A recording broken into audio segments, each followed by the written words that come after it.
2026 या वर्षाची सुरुवात एका भव्य खगोलीय घटनेनं होते। वर्षातलं पहिलं सूर्यग्रहण जे मंगळवार म्हणजेच 17 फेब्रुवारी 2026 रोजी होणार आहे। हे ग्रहण वलयाकार सूर्यग्रहण प्रकारातलं आहे, ज्याला लोकप्रिय भाषेत रिंग ऑफ फायर असं म्हणतात। या प्रकारात चंद्र सूर्याचा बहुतांश भाग हा झाकून टाकतो, मात्र त्याच्या कडांना एक तेजस्वी अग्निवलयासारखी रेषा दिसत राहते। दक्षिण गोलार्धातल्या अनेक भागांमध्ये हे दुर्मिळ दृश्य पाहण्याची तयारी सध्या जोरदार सुरू आहे। मात्र दुर्दैवानं भारत या ग्रहणाच्या मार्गात येत नाही, त्यामुळे भारतात हे ग्रहण दिसणार नाहीये। पूर्ण सूर्यग्रहणापेक्षा वलयाकार ग्रहण वेगळं असतं। जेव्हा चंद्र पृथ्वीपासून सर्वात दूरच्या किंवा जवळपासच्या बिंदूवर असतो तेव्हा तो आकाशात थोडा लहान दिसतो आणि त्यामुळे तो सूर्याला पूर्णपणे झाकू शकत नाही। त्यामुळेच सूर्याभोवती एक चमकदार अग्निवलय तयार झाल्यासारखं भासतं।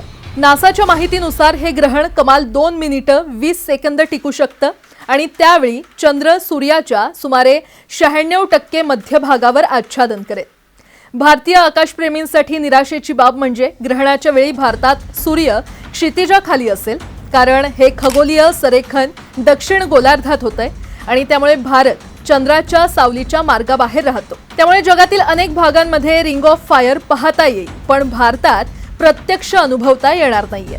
विशेष म्हणजे हे ग्रहण फाल्गुन अमावस्या या धार्मिक दृष्ट्या महत्त्वाच्या दिवशी होते।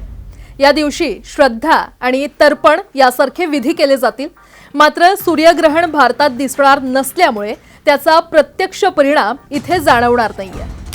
शास्त्रज्ञांसाठी मात्र ही घटना अभ्यासाची मोठी संधी आहे। सूर्याच्या गतिशीलतेचा अभ्यास, वातावरणातील बदल तसेच अंटार्क्टिका सारख्या भागातील वन्यजीवांच्या वर्तनाचा अभ्यास करण्यासाठी हे ग्रहण उपयुक्त ठरेल। कदाचित पेंग्विनसारखे प्राणी या नैसर्गिक घटनेचे काही मोजके साक्षीदार ठरतील। ज्या प्रदेशांमध्ये हे ग्रहण दिसणार आहे तिकडच्या लोकांनी विशेष काळजी घ्यावी। तज्ञांचा असा इशारा आहे की योग्य संरक्षणाशिवाय सूर्याकडे पाहू नये। केवळ ISO प्रमाणित ग्रहण चष्मे किंवा सोलर फिल्टर्स वापरावेत, अन्यथा डोळ्यांना कायमस्वरूपी इजा होऊ शकते। 17 फेब्रुवारी हे वलयाकार सूर्यग्रहण आपल्याला विश्वातील भव्य संयोगांची आठवण करून देतं। जरी भारत यावेळी हे दृश्य पाहू शकणार नसला तरी पुढील दशकात इतर ग्रहणांच्या संधी उपलब्ध होतील।